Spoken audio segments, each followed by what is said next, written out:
Alright, welcome back to what would be that? Second, third, fourth. Second, third. This would be the fourth rubber duckies. These are the rubber duckies I 3D printed on my 3D printer. They're huge.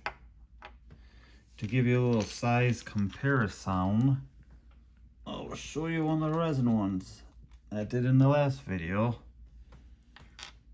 There's a resin one compared to one of mine.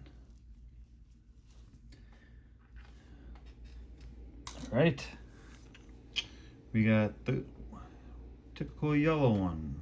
It's a highlighter yellow. We got a gold one. Ooh, cool.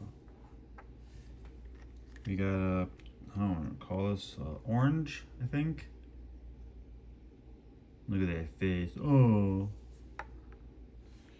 We got a white one. Hair stuck on it.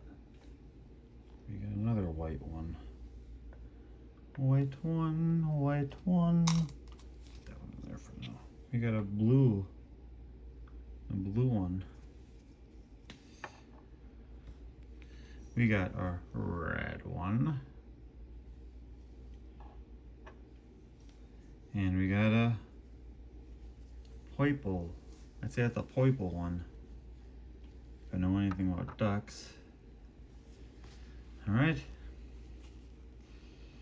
That takes about a minute or two, I think, to print one of those. So I always try to print a couple out. Someday I'll have so much I can give them out to people. But I don't have that much yet. Alright, thank you. Have a great day. Bye-bye.